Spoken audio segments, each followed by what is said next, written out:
ಎಲ್ಲರಿಗೂ MCQ master ಕ್ವಿಜ್ಗೆ ಸ್ವಾಗತ.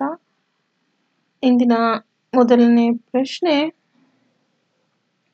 2026ರ ರಾಷ್ಟ್ರೀಯ ಇ-ಗವರ್ನನ್ಸ್ ಪ್ರಶಸ್ತಿಯಲ್ಲಿ ಚಿನ್ನದ ಪದಕ ಗೆದ್ದ ಪಂಚಾಯತ್ ಅಡ್ವಾನ್ಸ್ಮೆಂಟ್ ಇಂಡೆಕ್ಸ್ ಅನ್ನು ಯಾವ ಸಚಿವಾಲಯ ಅಭಿವೃದ್ಧಿಪಡಿಸಿದೆ? ಆಪ್ಷನ್ ಎ ಗ್ರಾಮೀಣಾಭಿವೃದ್ಧಿ ಸಚಿವಾಲಯ, ಆಪ್ಷನ್ ಬಿ ಪಂಚಾಯತ್ ರಾಜ್ ಸಚಿವಾಲಯ, ಆಪ್ಷನ್ ಸಿ ಎಲೆಕ್ಟ್ರಾನಿಕ್ಸ್ ಮತ್ತು ಮಾಹಿತಿ ತಂತ್ರಜ್ಞಾನ ಸಚಿವಾಲಯ, ಆಪ್ಷನ್ ಡಿ ಸಂಖ್ಯಾಶಾಸ್ತ್ರ ಮತ್ತು ಕಾರ್ಯಕ್ರಮ ಅನುಷ್ಠಾನ ಸಚಿವಾಲಯ. ಅಂತ ಸರಿಯಾದ ಉತ್ತರ ಪಂಚಾಯತ್ ರಾಜ್ ಸಚಿವಾಲಯ. Option B is the right answer. ಆಮೇಲೆ ಇದ್ರ ಬಗ್ಗೆ ಕರೆಂಟ್ ಅಫೇರ್ಸ್ ಪ್ರಚಲಿತ ವಿದ್ಯಮಾನ ನೋಡೋದ ಯಾವ್ದ್ರ ಬಗ್ಗೆ? ಪಂಚಾಯತ್ ಅಡ್ವಾನ್ಸ್ಮೆಂಟ್ ಇಂಡೆಕ್ಸ್ PAI 2026 ಇದ್ರ ಬಗ್ಗೆ ಪ್ರಚಲಿತ ವಿದ್ಯಮಾನ ನೋಡೋದ. ಇದಕ್ಕೆ ಮುಖ್ಯ ಅಂಶಗಳು ನೋಡೋದಾದ್ರೆ, ಈ ಪ್ರಶಸ್ತಿ ಯಾರು ಕೊಟ್ಟಿದ್ದು? ರಾಷ್ಟ್ರೀಯ ಇ-ಗವರ್ನನ್ಸ್ ಪ್ರಶಸ್ತಿ 2026ರಲ್ಲಿ ಚಿನ್ನದ ಪದಕ. ವಿಭಾಗ ಯಾವ ವಿಭಾಗದಲ್ಲಿ ಸಿಕ್ಕಿರೋದು? Categories 7 digital transformation through the use of data analytics in digital platforms. ಯಾರಿಂದ ಈ ಪ್ರಶಸ್ತಿ ಪ್ರದಾನ ಆಗಿರೋದು? ಪಂಚಾಯತ್ ರಾಜ್ ಸಚಿವಾಲಯದ ಫ್ಲಾಗ್ಶಿಪ್ ಯೋಜನೆಯಡಿಯಲ್ಲಿ ಈ ಪ್ರಶಸ್ತಿ ಪ್ರದಾನ ಆಗಿದೆ. ಯಾವಾಗ ಘೋಷಣೆ ಆಗಿದ್ದು? 5 ಜೂನ್ 2025 ಪ್ರಕಾರ. ಇದು ವೆಬ್ಬಲ್ಲಿ ಕೂಡ ಪ್ರಕಟಣೆ ಆಗಿದೆ. ಪ್ರಶಸ್ತಿ ಪ್ರದಾನ ಮಾಡಿದ 29ನೇ ರಾಷ್ಟ್ರೀಯ ಇ-ಗವರ್ನನ್ಸ್ ಸಮ್ಮೇಳನ ಇದಾಗಿದೆ. 1-2 ಜುಲೈ 2026 ಜೈಪುರ, ರಾಜಸ್ಥಾನದಲ್ಲಿ ಪ್ರಶಸ್ತಿ ಪ್ರದಾನ ಆಗಲಿದೆ. ಇನ್ನು ಬಹುಮಾನ ಟ್ರೋಫಿ ಮತ್ತೆ ಪ್ರಶಂಸಾ ಪತ್ರ ಮತ್ತು 10 ಲಕ್ಷ ನಗದು ಕೂಡ ಅಮೌಂಟ್ ಸಿಗುತ್ತೆ. PAI ಏನಿದು? PAI ಇದು ಭಾರತದ ಮೊದಲ ಡೇಟಾ ಚಾಲಿತ ಮೌಲ್ಯಮಾಪನ ವ್ಯವಸ್ಥೆಯಾಗಿದೆ. 6 ಲಕ್ಷಕ್ಕೂ ಅಧಿಕ ಗ್ರಾಮ ಪಂಚಾಯತ್ಗಳನ್ನು 150ಕ್ಕೂ ಅಧಿಕ ಸೂಚಕ 230ಕ್ಕೂ ಅಧಿಕ ಡೇಟಾ ಪಾಯಿಂಟ್ಗಳಿಂದ ಮೌಲ್ಯಮಾಪನ ಮಾಡುತ್ತದೆ. ಆಮೇಲೆ ಇದ್ರ ಉದ್ದೇಶ ಏನಿದು? PAIದು ಉದ್ದೇಶ ಏನು ಅಂದ್ರೆ 9 LSDG ಥೀಮ್ಗಳ ಆಧಾರದ ಮೇಲೆ ಗ್ರಾಮ ಪಂಚಾಯತ್ಗಳ ಕಾರ್ಯಕ್ಷಮತೆಯನ್ನು ಅಳೆಯುವುದು, ಸ್ಪರ್ಧಾತ್ಮಕ ಫೆಡರಲಿಸಂ ಉತ್ತೇಜಿಸುವುದಾಗಿರುತ್ತೆ. ಎರಡನೇ ಪ್ರಶ್ನೆ, 2026ರ ಜೂನ್ನಲ್ಲಿ ಉದ್ಘಾಟನೆಯಾದ ಭಾರತದ 7ನೇ ಪ್ರಾದೇಶಿಕ ಹವಾಮಾನ ಕೇಂದ್ರ ಎಲ್ಲಿದೆ? Option A Leh, option B Shimla, option C Jammu, option D Ladakh. ಸರಿಯಾದ ಉತ್ತರ Jammu. Option C is the right answer. Jammu ಸರಿಯಾದ ಉತ್ತರ ಆಗಿದೆ. ಇನ್ನು 7ನೇ ಪ್ರಾದೇಶಿಕ ಹವಾಮಾನ ಕೇಂದ್ರ 2026 ಪ್ರಚಲಿತ ವಿದ್ಯಮಾನ ನೋಡೋದಾದ್ರೆ ಏನಿದು? ಪ್ರಾದೇಶಿಕ ಹವಾಮಾನ ಕೇಂದ್ರ RMC ಫುಲ್ ಫಾರ್ಮ್ ಏನು ಅಂದ್ರೆ regional meteorological station, 7th regional meteorological station. ಇದ್ರ ಬಗ್ಗೆ ಕರೆಂಟ್ ಅಫೇರ್ಸ್ ಪ್ರಚಲಿತ ವಿದ್ಯಮಾನ ನೋಡೋದಾದ್ರೆ ಉದ್ಘಾಟನೆ ಇದಾಗಿದ್ದು 5 ಜೂನ್ 2026ರಂದು ಕೇಂದ್ರ ವಿಜ್ಞಾನ ಮತ್ತು ಭೂ ವಿಜ್ಞಾನ ಸಚಿವ ಡಾಕ್ಟರ್ ಜಿತೇಂದ್ರ ಸಿಂಗ್ ಅವರು ಜಮ್ಮುದಲ್ಲಿ ಉದ್ಘಾಟಿಸಿದ್ದಾರೆ. ಯಾರು ಉದ್ಘಾಟಿಸಿದರು? ಜಿತೇಂದ್ರ ಸಿಂಗ್. ಏನಾಗಿದ್ದಾರೆ? ಇವರು ಕೇಂದ್ರ ಸಚಿವ ಮತ್ತು ಭೂ ವಿಜ್ಞಾನ ಸಚಿವಾಲಯದಲ್ಲಿ ಮಿನಿಸ್ಟರ್ ಆಗಿದ್ದಾರೆ. ಜಮ್ಮುನಲ್ಲಿ ಇದನ್ನ ಉದ್ಘಾಟಿಸಿದರು. ಭಾರತದ 7ನೇ RMC ಇದಾಗಿದೆ. ಇದು ದೇಶದ 7ನೇ ಪ್ರಾದೇಶಿಕ ಹವಾಮಾನ ಕೇಂದ್ರ ಇದಾಗಿದೆ. ಸೇವೆ ಸಲ್ಲಿಸುವ ಪ್ರದೇಶಗಳು ಜಮ್ಮು ಮತ್ತು ಕಾಶ್ಮೀರ, ಲಡಾಖ್ ಮತ್ತು ಹಿಮಾಚಲ ಪ್ರದೇಶದಲ್ಲಿ ಸೇವೆ ಸಲ್ಲಿಸಲಿದೆ. ಇನ್ನು ಮುಖ್ಯ ಸೇವೆಗಳು ಜಿಲ್ಲಾ ಮಟ್ಟದ ಮುನ್ಸೂಚನೆ, ಪರ್ವತ ಹವಾಮಾನ ಮುನ್ಸೂಚನೆ, ಪ್ರವಾಸಿ ಸಲಹೆ, ಮೇಘಸ್ಫೋಟ, ಹಿಮ ಕುಸಿತ, ಭೂಕುಸಿತ, ಹಠಾತ್ ಪ್ರವಾಹಗಳ ಎಚ್ಚರಿಕೆ ಕೂಡ ಇದು ತೋರಿಸುತ್ತೆ. ಇನ್ನು ಪ್ರಯೋಜನ ಏನು? ಅಮರನಾಥ, ವೈಷ್ಣೋ ದೇವಿ ಯಾತ್ರಿಗಳು, ರೈತರು, ಜಲ ವಿದ್ಯುತ್ ಯೋಜನೆಗಳು, ಸೇನೆಗೆ ಅನುಕೂಲವಾಗಿರುತ್ತೆ. ಇನ್ನು ಮೂಲ ಸೌಕರ್ಯ ವಿಸ್ತರಣೆಗಳು ಅಂತ ನೋಡೋದಾದ್ರೆ 2014ರಲ್ಲಿ ಈ ಭಾಗದಲ್ಲಿ 0 ಡಾಪ್ಲರ್ ರಾಡಾರ್ ಇತ್ತು. ಈಗ ಜಮ್ಮು, ಶ್ರೀನಗರ, ಲೇಹ್, ಬನಿಹಾಲ್ ಟಾಪ್ನಲ್ಲಿ 4 ಕಾರ್ಯನಿರ್ವಹಿಸುತ್ತವೆ. ಮುಂದಿನ ಯೋಜನೆ ಲಡಾಖ್ನಲ್ಲಿ. ಇದು 8ನೇ RMC ಸ್ಥಾಪನೆ ಘೋಷಣೆಯಾಗಿದೆ.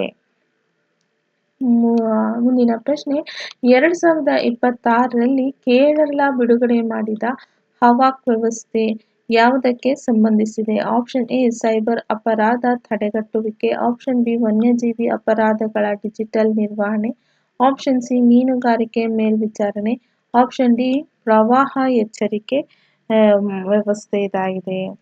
ಸರಿಯಾದ ಉತ್ತರ ವನ್ಯಜೀವಿ ಅಪರಾಧಗಳ ಡಿಜಿಟಲ್ ನಿರ್ವಹಣೆ. Option B is the right answer. ಇದು ಹವಾಕ್ ಬಗ್ಗೆ ಕರೆಂಟ್ ಅಫೇರ್ಸ್ ನೋಡೋದ. ಇದು ಕೇರಳದಲ್ಲಿ ಇದಾಗಿದೆ. ಹವಾಕ್ ಅಂದ್ರೆ ಏನು? First hostile activity watch kernel, ವನ್ಯಜೀವಿ ಅಪರಾಧ ನಿರ್ವಹಣೆ ವ್ಯವಸ್ಥೆ. ಇದು ಬಿಡುಗಡೆಯಾಗಿದ್ದು 6 ಜೂನ್ 2026ರಂದು ಕೇರಳ ಅರಣ್ಯ ಇಲಾಖೆಯಿಂದ ಬಿಡುಗಡೆ ಇದಾಗಿದ್ದು. ಆಮೇಲೆ ಇದ್ರ ವಿಶೇಷತೆ ಏನು ಅಂದ್ರೆ ಭಾರತದ ಮೊದಲ ನ್ಯಾಯಾಂಗ ಸಂಯೋಜಿತ ಡಿಜಿಟಲ್ ವ್ಯವಸ್ಥೆ ಇದಾಗಿದೆ. ಅರಣ್ಯ ಇಲಾಖೆ ಮತ್ತು ಡಿಜಿಟಲ್ ನ್ಯಾಯಾಲಯ ನಿರ್ವಹಣಾ ವ್ಯವಸ್ಥೆಗೆ ಎಪಿಐ ಮೂಲಕ ನೇರ ಸಂಪರ್ಕ ಇದಾಗಿದೆ. ಆಮೇಲೆ ಇದ್ರ ಕಾರ್ಯ ಏನ್ ಮಾಡುತ್ತೆ ಅಂದ್ರೆ ಪ್ರಿಲಿಮಿನರಿ ಆಫೆನ್ಸ್ ರಿಪೋರ್ಟ್ನಿಂದ ಅಂತಿಮ ತೀರ್ಪು ಸಾಕ್ಷ್ಯ ಹೇಳುವವರೆಗೆ ಎಲ್ಲ ಹಂತಗಳನ್ನು ರಿಯಲ್ ಟೈಮ್ಗಳಲ್ಲಿ ಟ್ರ್ಯಾಕ್ ಮಾಡೋದಕ್ಕಾಗುತ್ತೆ. ಆಮೇಲೆ ಇದ್ರ ಅಭಿವೃದ್ಧಿ ಅಂತ ನೋಡೋದಾದ್ರೆ wild life trust of India ಮತ್ತು NTT ಡೇಟಾ ಸಹಯೋಗ ಅಭಿವೃದ್ಧಿಯಾಗಿದೆ. ಇನ್ನು ಇತಿಹಾಸ ಅಂತ ನೋಡೋದಾದ್ರೆ 2017ರಲ್ಲಿ ಅಭಿವೃದ್ಧಿ ಆರಂಭ ಆಗಿದೆ. 2019ರಲ್ಲಿ ಕೇರಳದಲ್ಲಿ ಮೊದಲ ಬಿಡುಗಡೆ ಇದಾಗಿದೆ. 2026ರಲ್ಲಿ ನ್ಯಾಯಾಂಗ ಏಕೀಕರಣವಾಗಿದೆ. ಆಮೇಲೆ ಇತರೆ ರಾಜ್ಯಗಳು ಅಂತ ನೋಡೋದಾದ್ರೆ ತಮಿಳುನಾಡು, ಕರ್ನಾಟಕ, ಒಡಿಸ್ಸಾ ಹವಾಕ್ ಅಳವಡಿಸಿಕೊಂಡಿವೆ. ಆದರೆ ನ್ಯಾಯಾಂಗ ಏಕೀಕರಣ ಹೊಂದಿರುವ ಏಕೈಕ ರಾಜ್ಯ ಮಾತ್ರ ಕೇರಳ ಆಗಿದೆ. ಆಮೇಲೆ ಇದು ತರಬೇತಿ ಕೂಡ ಇದಾಗಿದೆ. 1750ಕ್ಕೂ ಅಧಿಕ ಅರಣ್ಯ ಅಧಿಕಾರಿಗಳಿಗೆ ಇದು ತರಬೇತಿ ಕೂಡ ಆಗಿದೆ. ಇನ್ನು ಮುಂದಿನ ಪ್ರಶ್ನೆ ಜೂನ್ 2026ರಲ್ಲಿ ಭಾರತೀಯ ವಾಯುಪಡೆಯ vice chief of the air staff ಯಾರು? 2026ರಲ್ಲಿ ಭಾರತೀಯ ವಾಯುಪಡೆಯ vice chief of the air staff ಯಾರು ಅಂತ ಕ್ವಶನ್ ಇದೆ. ಯಾರು? ಆಪ್ಷನ್ ಎ ಯಾರಿದೆ? Air marshal Ashutosh Dikshit, option B air marshal Nagesh Kapoor, option C air marshal Narmadeshwar Tiwari, option D air marshal Amar Preet Singh. ಸರಿಯಾದ ಉತ್ತರ air marshal Nagesh Kapoor. Option B is the right answer. ಇನ್ನು ಭಾರತೀಯ ವಾಯುಪಡೆಯ vice chief of the air staff ಬಗ್ಗೆ ತಿಳ್ಕೊಳ್ಳೋದಾದ್ರೆ ಮುಖ್ಯ ಅಂಶಗಳು ಅಂತ ನೋಡೋದ. ಜೂನ್ 2026ರಲ್ಲಿ VCAS air marshal Nagesh Kapoor ಅವರು ಇದ್ದಾರೆ, ಆಯ್ಕೆ ಆಗಿದ್ದಾರೆ. ಇವರ ಅಧಿಕಾರಾವಧಿ ಜನವರಿ 1, 2026ರಿಂದ ಜೂನ್ 30, 2026. 50ನೇ ವೈಸ್ ಚೀಫ್ ಅವರು ಭಾರತೀಯ ವಾಯುಪಡೆಯ 50ನೇ vice chief of the air staff ಆಗಿದ್ದಾರೆ. ಪೂರ್ವ ನಿಯೋಜನೆ south western air command AOC ಅಂದ್ರೆ air officer commanding in chief ಆಗಿದ್ರು ಇಬ್ರು ಸೌತ್ ವೆಸ್ಟರ್ನ್ ಏರ್ ಕಮಾಂಡ್ ನಲ್ಲಿ. ನಂತರ 1 ಜುಲೈ 2026ರಿಂದ ಏರ್ ಮಾರ್ಷಲ್ ಅಶುತೋಷ್ ದೀಕ್ಷಿತ್ ಹೊಸ VCAS ಆಗಿ ಅಧಿಕಾರ ವಹಿಸಿಕೊಂಡರು. ಪ್ರಶಸ್ತಿಗಳು ಇವರಿಗೆ SYSM, TVSM, AVSM, VM, ಪರಮ ವಿಶಿಷ್ಟ ಸೇವಾ ಪದಕ, ಸರ್ವೋತ್ತಮ ಯುದ್ಧ ಸೇವಾ ಪದಕಗಳೆಲ್ಲ ಇದೆಲ್ಲ ಸಿಕ್ಕಿದೆ ಇದಿಷ್ಟು ಪ್ರಶಸ್ತಿಗಳು. ಇನ್ನು ಅನುಭವ ಅಂತ ನೋಡಿದಾಗ 3004ಕ್ಕೂ ಅಧಿಕ ಗಂಟೆಗಳ ಹಾರಾಟ, MiG-21, MiG-29 ಎಲ್ಲ ರೂಪಾಂತರಗಳನ್ನು ಹಾರಿಸಿದ್ದಾರೆ. ಡಿಸೆಂಬರ್ 1986ರಲ್ಲಿ ಕಮಿಷನ್ ಆಗಿದ್ದಾರೆ. ಮುಂದಿನ ಪ್ರಶ್ನೆ ಜೂನ್ 2026ರಲ್ಲಿ ಭಾರತೀಯ ರಿಸರ್ವ್ ಬ್ಯಾಂಕ್ನ ಉಪ ಗವರ್ನರ್ ಆಗಿ 2 ವರ್ಷಗಳ ಅವಧಿಗೆ ಮರು ನೇಮಕಗೊಂಡವರು ಯಾರು? Option A Mahesh Kumar Jain, option B Swaminath Janaki Raman, option C Poonam Gupta, option D Shaktikanta Das. ಸರಿಯಾದ ಉತ್ತರ Swaminath Janaki Raman. Option B is the right answer. ಇನ್ನು RBI ಉಪ ಗವರ್ನರ್ ಸ್ವಾಮಿನಾಥನ್ ಜಾನಕಿರಾಮನ್ 2026 ಇದ್ರ ಬಗ್ಗೆ ಪ್ರಚಲಿತ ವಿದ್ಯಮಾನ ನೋಡೋದಾದ್ರೆ ಇವರು ಮರು ನೇಮಕ ಆಗಿದ್ದಾರೆ. ಕೇಂದ್ರ ಸರ್ಕಾರವು ಸ್ವಾಮಿನಾಥನ್ ಜಾನಕಿರಾಮನ್ ಅವರನ್ನು RBI ಉಪ ಗವರ್ನರ್ ಆಗಿ 2 ವರ್ಷಗಳ ಅವಧಿಗೆ ಮರು ನೇಮಕ ಮಾಡಿದೆ. ಯಾವಾಗಿನಿಂದ ಅಂದ್ರೆ 26 ಜೂನ್ 2026ರಿಂದ ಜಾರಿಗೆ ಬರುವಂತೆ ಆಗಿದೆ. ಮೊದಲನೇ ನೇಮಕ 20 ಜೂನ್ 2023ರಂದು 3 ವರ್ಷಗಳ ಕಾಲ ಅವಧಿಗೆ ನೇಮಕವಾಗಿದ್ದರು. MK ಜೈನ್ ಅವರ ಸ್ಥಾನಕ್ಕೆ ಬಂದಿದ್ರು. ಯಾರ ಸ್ಥಾನಕ್ಕೆ ಬಂದಿರೋದು? MK ಜೈನ್ ಅವರ ಸ್ಥಾನಕ್ಕೆ ಇವ್ರು ಬಂದು ಇದ್ದಿದ್ದು 2023ರಲ್ಲಿ. ಇವಾಗ ಮತ್ತೆ 2 ಇಯರ್ಸ್ ಎಕ್ಸ್ಟೆನ್ಷನ್ ಆಗಿದೆ ಇವರಿಗೆ. ಇವ್ರ ಹಿನ್ನೆಲೆ ಅಂತ ನೋಡೋದಾದ್ರೆ ಸ್ಟೇಟ್ ಬ್ಯಾಂಕ್ ಆಫ್ ಇಂಡಿಯಾದ ವ್ಯವಸ್ಥಾಪಕ ನಿರ್ದೇಶಕರಾಗಿದ್ರು ಮತ್ತೆ 34 ವರ್ಷಗಳ SBIನಲ್ಲಿ ಸೇವೆ ಕೂಡ ಸಲ್ಲಿಸಿದ್ದಾರೆ. ಇನ್ನು ಕಾರ್ಯನಿರ್ವಹಿಸುವ ವಿಭಾಗಗಳು ಅಂತ ನೋಡೋದಾದ್ರೆ ಮೇಲ್ವಿಚಾರಣೆ, ತಪಾಸಣೆ, ಗ್ರಾಹಕ ಶಿಕ್ಷಣ ಮತ್ತೆ ರಕ್ಷಣೆ, ಹಣಕಾಸು ಸೇರ್ಪಡೆ, ಮಾನವ ಸಂಪನ್ಮೂಲ ಇಲ್ಲೆಲ್ಲ ಇವ್ರದ್ದು ನಿರ್ವಹಣಾ ವ್ಯವಸ್ಥೆ ಎಕ್ಸ್ಪೀರಿಯನ್ಸ್ ಆಗಿದೆ. ಇನ್ನು RBI ರಚನೆಯಲ್ಲಿ ನೋಡೋದಾದ್ರೆ RBI ಕಾಯ್ದೆ 1934ರ ಪ್ರಕಾರ RBIಗೆ 4 ಉಪ ಗವರ್ನರ್ಗಳು ಇರಬೇಕು. ಇತರೆ 3 ಉಪ ಗವರ್ನರ್ಗಳು ಪೂನಂ ಗುಪ್ತಾ, ಶಿರೀಶ್ ಚಂದ್ರ ಮುರ್ಮು, ರೋಹಿತ್ ಜೈನ್ ಇವರಾಗಿದ್ದಾರೆ. RBIಗೆ 4 ಜನ ಗವರ್ನರ್ ಇರಬೇಕು. ಒಬ್ರು ಇವರಾಗಿದ್ದಾರೆ. ಇನ್ನ 3 ಜನ ಯಾರು ಅಂದ್ರೆ ಪೂನಂ ಗುಪ್ತಾ, ಶಿರೀಶ್ ಚಂದ್ರ ಮುರ್ಮು ಮತ್ತೆ ರೋಹಿತ್ ಜೈನ್.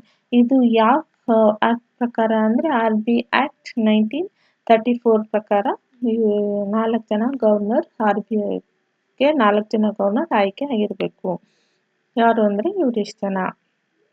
ಇನ್ನು ಮುಂದಿನ ಪ್ರಶ್ನೆ 2026ರ ರಾಷ್ಟ್ರೀಯ ಇ-ಗವರ್ನೆನ್ಸ್ ಪ್ರಶಸ್ತಿಯಲ್ಲಿ ಗ್ರಾಸ್ ರೂಟ್ಸ್ ಲೆವೆಲ್ ಇನಿಷಿಯೇಟಿವ್ಸ್ ವಿಭಾಗದಲ್ಲಿ ಬೆಳ್ಳಿ ಪದಕ ಗೆದ್ದ ಗ್ರಾಮ ಪಂಚಾಯತ್ ಯಾವುದು ಅಂತ ಕೇಳ್ತಿದೆ. ಇದು ಗ್ರಾಸ್ ರೂಟ್ಸ್ ಲೆವೆಲ್ ಇನಿಷಿಯೇಟಿವ್ಸ್ ವಿಭಾಗದಲ್ಲಿ ಬೆಳ್ಳಿ ಪದಕ ಗೆದ್ದಿರುವಂತ ಗ್ರಾಮ ಪಂಚಾಯತ್ ಯಾವುದು ಅಂತ ಕೇಳ್ತಿದೆ. ಆಪ್ಷನ್ ಎ ಬಿಜೋರ್ ನಗರ ಗ್ರಾಮ ಪಂಚಾಯತ್ ತ್ರಿಪುರಾ, ಆಪ್ಷನ್ ಬಿ ಕಡೇಪುರ ಗ್ರಾಮ ಪಂಚಾಯತ್ ಮಹಾರಾಷ್ಟ್ರ, ಆಪ್ಷನ್ ಸಿ ಮಲ್ಲೇಶ್ವರಂ ಗ್ರಾಮ ಪಂಚಾಯತ್ ಕರ್ನಾಟಕ, ಆಪ್ಷನ್ ಡಿ ಧರ್ಮಪುರಿ ಗ್ರಾಮ ಪಂಚಾಯತ್ ತಮಿಳುನಾಡು. ಯಾವ ಗ್ರಾಮ ಪಂಚಾಯತ್ ಅಂತ ನೋಡೋದಾದ್ರೆ ಕಡೇಪುರ ಗ್ರಾಮ panchayat Maharashtra. Option B is the right answer. ಇನ್ನು ರಾಷ್ಟ್ರೀಯ ಇ-ಗವರ್ನೆನ್ಸ್ ಪ್ರಶಸ್ತಿ 2026 ಬೆಳ್ಳಿ ಪದಕ ಯಾರು ಗೆದ್ದಿದ್ದಾರೆ? ಆಮೇಲೆ ಇದ್ರ ಬಗ್ಗೆ ಸ್ವಲ್ಪ ನೋಡೋದಾದ್ರೆ ಈ ಸಮ್ಮೇಳನ 29ನೇ ರಾಷ್ಟ್ರೀಯ ಇ-ಗವರ್ನೆನ್ಸ್ ಸಮ್ಮೇಳನ ಇದಾಗಿದೆ. 1 ಮತ್ತೆ 2 ಜುಲೈ 2026 ಜೈಪುರ ರಾಜಸ್ಥಾನದಲ್ಲಿ ನಡೆಯೋದು. ಒಟ್ಟು ಪ್ರಶಸ್ತಿಗಳು 7 ವಿಭಾಗದಲ್ಲಿ 17 ಯೋಜನೆಗಳು ಮತ್ತು ಉಪಕ್ರಮಗಳಿಗೆ ಪ್ರಶಸ್ತಿ ನೀಡಲಾಗಿದೆ. ಇನ್ನು ಬೆಳ್ಳಿ ಪದಕ ವಿಜೇತರು ಯಾರು ಅಂದ್ರೆ ಕಡೇಪುರ ಗ್ರಾಮ ಪಂಚಾಯತ್, ಕಾಡೇವಾಂಗ್ ತಾಲೂಕು, ಸಾಂಗ್ಲಿ ಜಿಲ್ಲೆ, ಮಹಾರಾಷ್ಟ್ರ. ಇದಕ್ಕೆ ಗ್ರಾಸ್ ರೂಟ್ಸ್ ಲೆವೆಲ್ ಇನಿಷಿಯೇಟಿವ್ ವಿಭಾಗದಲ್ಲಿ ಸಿಕ್ಕಿದೆ. ಇನ್ನು ಬಿಜೋರಾಮ್ ನಗರ ಗ್ರಾಮ ಪಂಚಾಯತ್ ಅಂತ ನೋಡೋದಾದ್ರೆ ಮೋಹನ್ಪುರ ಬ್ಲಾಕ್, ಪಶ್ಚಿಮ ತ್ರಿಪುರಾ ಜಿಲ್ಲೆ, ತ್ರಿಪುರಾ. ಇದು ಡೀಪೆನಿಂಗ್ ಮತ್ತೆ ವೈಡನಿಂಗ್ ಆಫ್ ಸರ್ವಿಸ್ ಡೆಲಿವರಿ ವಿಭಾಗದಲ್ಲಿ ಈ ಗ್ರಾಮ ಪಂಚಾಯತ್ ಸಿಕ್ಕಿದೆ. ಇನ್ನು ಕಡೇಪುರ ಗ್ರಾಮ ಪಂಚಾಯತ್ ವಿಶೇಷತೆ ಅಂತ ನೋಡಿದ್ರೆ 1355ಕ್ಕೂ ಅಧಿಕ ಸೇವೆಗಳು ಸಂಪೂರ್ಣ ಆನ್ಲೈನ್, 4300ಕ್ಕೂ ಅಧಿಕ ಫಲಾನುಭವಿಗಳು, 8 AI ಆಧಾರಿತ ಆಡಳಿತ ಆ್ಯಪ್ಗಳಿವೆ. ಇನ್ನು ಬ್ಲಾಕ್ ಚೈನ್ ದಾಖಲೆ ನಿರ್ವಹಣೆ ಕೂಡ ಇದೆ. GIS ಆಸ್ತಿ ಜಿಯೋ ಟ್ಯಾಗಿಂಗ್ ಕೂಡ ಇದಕ್ಕೆ ಇದೆ. ಇನ್ನು ಬಹುಮಾನ ಅಂತ ನೋಡೋದಾದ್ರೆ ಬೆಳ್ಳಿ ಪದಕ ವಿಜೇತರಿಗೆ ಟ್ರೋಫಿ ಮತ್ತೆ ಪ್ರಶಂಸೆ ಪತ್ರ ಮತ್ತೆ 5 ಲಕ್ಷ ರೂಪಾಯಿ ನಗದು ಬಹುಮಾನ ಕೂಡ ಸಿಗಲಿದೆ. ಇನ್ನು ಚಿನ್ನದ ಪದಕದವರಿಗೆ ಪಂಚಾಯತ್ ಅಡ್ವಾನ್ಸ್ಮೆಂಟ್ ಇಂಡೆಕ್ಸ್ ಪಂಚಾಯತ್ ರಾಜ್ ಸಚಿವಾಲಯದವರು ಕೊಡೋದು. ಇನ್ನು ಮುಂದಿನ ಪ್ರಶ್ನೆ 2026ರ ಸ್ಯಾಫ್ ಮಹಿಳಾ ಚಾಂಪಿಯನ್ಶಿಪ್ ಫುಟ್ಬಾಲ್ ಪಂದ್ಯಾವಳಿಯನ್ನು ಯಾವ ದೇಶ ಆತಿಥ್ಯ ವಹಿಸಿಕೊಂಡಿದೆ? ಯಾವುದು? Option A Bangladesh, option B Nepal, option C Bharat, option D Sri Lanka. SAFF ಮಹಿಳಾ ಚಾಂಪಿಯನ್ಶಿಪ್ ಫುಟ್ಬಾಲ್ ಪಂದ್ಯಾವಳಿಯಲ್ಲಿ ಯಾವ ದೇಶ ಆತಿಥ್ಯ ವಹಿಸಿಕೊಂಡಿದೆ ಅಂತ ಕೇಳ್ತಿದೆ ಕ್ವಶನು. ಯಾವ ದೇಶ ಅಂತ ನೋಡೋದಾದ್ರೆ ಭಾರತ ದೇಶ ಆತಿಥ್ಯವನ್ನು ವಹಿಸಿಕೊಂಡಿದೆ. Option C is the right answer. ಇನ್ನು ಸ್ಯಾಫ್ ಮಹಿಳಾ ಪಂಚಾಯತ್ ಶಿಪ್ 2026 ಪ್ರಚಲಿತ ವಿದ್ಯಮಾನ ಅಂತ ನೋಡೋದಾದ್ರೆ ಇದ್ರ ಆವೃತ್ತಿ ಬಂದು ಇದು 8ನೇ ಸ್ಯಾಫ್ ಮಹಿಳಾ ಚಾಂಪಿಯನ್ಶಿಪ್ ಆಗಿದೆ. ಆತಿಥ್ಯ ದೇಶ ಭಾರತ 25ನೇ ಮೇರಿಂದ 6 ಜೂನ್ 2026ರವರೆಗೆ ನಡೆದಿದೆ. ಇನ್ನು ಸ್ಥಳ ಜವಾಹರ್ಲಾಲ್ ನೆಹರು ಕ್ರೀಡಾಂಗಣ, ಮಾರ್ಗಾವ್, ಗೋವಾದಲ್ಲಿ ನಡೆದಿರೋದು. ಇನ್ನು ಚಾಂಪಿಯನ್ ಭಾರತ 6ನೇ ಬಾರಿಗೆ ಪ್ರಶಸ್ತಿ ಗೆದ್ದು ದಾಖಲೆ ವಿಸ್ತರಣೆಯಾಗಿದೆ. ಇನ್ನು ಫೈನಲ್ಸ್ ನಲ್ಲಿ ನೋಡೋದಂದ್ರೆ ಭಾರತ 3-1 ಬಾಂಗ್ಲಾದೇಶ್ ಸೋಲುಗಳು. ಪ್ಯಾರಿ ಕಾಕ್ಸ್, ಸನ್ಫಿದಾ ನೋಗ್ರೂಮ್, ಲಿಂಡಾ ಕೋಮ್ ಸೆಟ್ರೋ ಇವರು ಫೈನಲ್ಸ್ ನಲ್ಲಿ ಇದೆ. ಇನ್ನು ತಂಡಗಳು ಅಂತ ನೋಡೋದಾದ್ರೆ 6 ತಂಡಗಳು ಭಾಗಿಯಾಗಿದೆ. ಭಾರತ, ಬಾಂಗ್ಲಾದೇಶ, ನೇಪಾಳ, ಶ್ರೀಲಂಕಾ, ಭೂತಾನ್, ಮಾಲ್ಡೀವ್ಸ್, ಪಾಕಿಸ್ತಾನ ಭಾಗವಹಿಸಿಲ್ಲ ಇದರಲ್ಲಿ.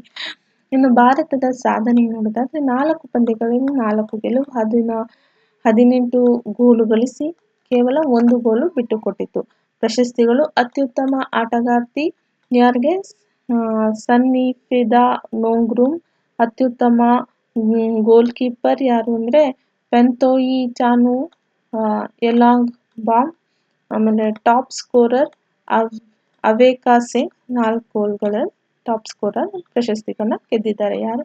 ಅತ್ಯುತ್ತಮ ಆಟಗಾರ್ತಿ, ಅತ್ಯುತ್ತಮ ಗೋಲ್ ಕೀಪರ್ ಮತ್ತೆ ಅತ್ಯುತ್ತಮ ಸ್ಕೋರರ್. ವಿಶೇಷತೆ: 7 ವರ್ಷಗಳ ನಂತರ ಭಾರತ ಮತ್ತೆ ಪ್ರಶಸ್ತಿ ಗೆದ್ದಿದ್ದು ಕೊನೆಯ ಬಾರಿ 2019ರಲ್ಲಿ ಗೆದ್ದಿದ್ದು ಡಾಂಗ್ ಮರೈನ್ ಗ್ರೀಸ್ ಈ ಪಂದ್ಯಾವಳಿಗೆ ಅಂತಾರಾಷ್ಟ್ರೀಯ ನಿವೃತ್ತಿ ಕೂಡ ಘೋಷಿಸಿದ್ದರು. ಮುಂದಿನ ಪ್ರಶ್ನೆ: 2026ರ ಪುರುಷರ ಅಂಡರ್ 18 ಹಾಕಿ ಏಷ್ಯಾ ಕಪ್ನಲ್ಲಿ ಚಿನ್ನದ ಪದಕ ಗೆದ್ದ ದೇಶ ಯಾವುದು? Option A Japan, option B Pakistan, option C Bharat, option D Dakshina Korea. ಅಂದ್ರೆ ಕ್ವಶನ್ ಹೇಳ್ತಿದೆ 2026ರಲ್ಲಿ ಪುರುಷರಲ್ಲಿ ಅಂಡರ್ 18 ಹಾಕಿ ಏಷ್ಯಾ ಕಪ್ನಲ್ಲಿ ಚಿನ್ನದ ಪದಕ ಗೆದ್ದ ದೇಶ ಯಾವುದು ಅಂತ. ಆಪ್ಷನ್ ಸಿ ಭಾರತ ದೇಶ ಗೆದ್ದಿದೆ. ಚಿನ್ನದ ಪದಕ ಗೆದ್ದಿರೋದು ಅಂಡರ್ ಏಷ್ಯಾ ಹಾಕಿ ಅಂಡರ್ 18 ಹಾಕಿ ಏಷ್ಯಾ ಕಪ್ನಲ್ಲಿ ಚಿನ್ನದ ಪದಕ ಗೆದ್ದಿರುವಂಥ ದೇಶ ಯಾವುದು ಅಂದ್ರೆ ನಮ್ಮ ಭಾರತ. ಇನ್ನು ಮೆನ್ಸ್ ಅಂಡರ್ 18 ಏಷ್ಯಾ ಕಪ್ 2026 ಪ್ರಚಲಿತ ವಿದ್ಯಮಾನ ಅಂತ ನೋಡೋದಾದರೆ ಪಂದ್ಯಾವಳಿ ಇದು 6ನೇ ಪುರುಷರ ಅಂಡರ್ 18 ಹಾಕಿ ಏಷ್ಯಾ ಕಪ್ 2026 ಇನ್ನು ಆತಿಥ್ಯ ಜಪಾನ್ ವಹಿಸಿಕೊಂಡಿದೆ. ಕಾಕಮಿಗಾರ ನಗರದಲ್ಲಿ ನಡೆದಿರೋದು 29 ಮೇರಿಂದ 6 ಜೂನ್ 2026ರವರೆಗೆ ನಡೆದಿದೆ. ಇನ್ನು ಫೈನಲ್ಸ್ ನಲ್ಲಿ ಭಾರತ 4, ಜಪಾನ್ 1 ಭಾರತ ಚಾಂಪಿಯನ್ಸ್ ಅಂತ ಎನಿಸ್ಕೊಂಡಿದೆ. ಇನ್ನು ಹೀರೋ ಅಂತ ಪ್ರದರ್ಶನ ನೀಡಿದರು ಆಶೀಶ್ ತನಿ, ಪೂರ್ತಿ ಹ್ಯಾಟ್ರಿಕ್, ನಾಯಕ ಚೇತನ್ ಕುಶ್ವಾಹಾ 1 ಗೋಲ್ ಆಗಿದೆ. ಇನ್ನು ಭಾರತದ ದಾಖಲೆ ಅಂತ ನೋಡಿದ್ರೆ 3ನೇ ಬಾರಿಗೆ ಪ್ರಶಸ್ತಿ ಗೆದ್ದು ದಾಖಲೆ ಇದೆ. ಇನ್ನು ವೈಯಕ್ತಿಕ ಪ್ರಶಸ್ತಿಗಳು ಅಂತ ನೋಡಿದ್ರೆ ಟಾಪ್ ಸ್ಕೋರರ್ ಆಶೀಶ್ ತನಿ ಪೂರ್ತಿ 17 ಗೋಲ್ ಆಗಿದೆ. ಅತ್ಯುತ್ತಮ ಗೋಲ್ ಕೀಪರ್ ಆಯುಷ್ ರಾಜಕ್. ಇನ್ನು ಮಹಿಳಾ ತಂಡ ಭಾರತ ಅಂಡರ್ 18 ಮಹಿಳಾ ತಂಡಕ್ಕೆ ಕಂಚಿನ ಪದಕ ಸಿಕ್ಕಿದೆ. ಇನ್ನು ಟಾಪ್ ಸ್ಕೋರರ್ ನೌಶಿನ್ ನಾಗ್ 12 ಗೋಲ್ ಪಡೆದಿದ್ದಾರೆ.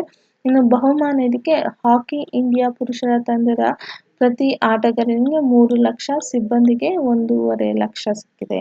ಇನ್ನು ಸನ್ಮಾನ: 8 ಜೂನ್ 2026ರಂದು ಕೇಂದ್ರ ಕ್ರೀಡಾ ಸಚಿವ ಮನ್ಸುಖ್ ಮಾಂಡವಿಯ ತಂಡವನ್ನು ಸನ್ಮಾನಿಸಿದ್ದರು. ಪುರುಷರ ತಂಡಕ್ಕೆ 61.5 ಲಕ್ಷ ಚೆಕ್ ವಿತರಣೆ ಕೂಡ ಆಗಿದೆ. ಎಲ್ಲರಿಗೂ ಧನ್ಯವಾದ ಅಂತ ಹೇಳ್ತೀನಿ. ಮುಂದಿನ ವಿಡಿಯೋದಲ್ಲಿ ಭೇಟಿಯಾಗೋದ. Thank you. ಅಲ್ಲಿವರೆಗೂ ಲೈಕ್, ಸಬ್ಸ್ಕ್ರೈಬ್ ಮತ್ತು ಶೇರ್ ಅಂತ ಕೊಡ್ತೀನಿ. ಇಷ್ಟ ಆಗಿಲ್ಲ ಅಂದರೆ ಡಿಸ್ಲೈಕ್ ಅಂತ ಕೊಡಿ ಅಂತ ಹೇಳ್ತೀನಿ. ದಯವಿಟ್ಟು ಹೀಗೆ ಸಪೋರ್ಟ್ ಮಾಡಿ ಅಂತ ಕೇಳ್ಕೊತೀನಿ. Thank you.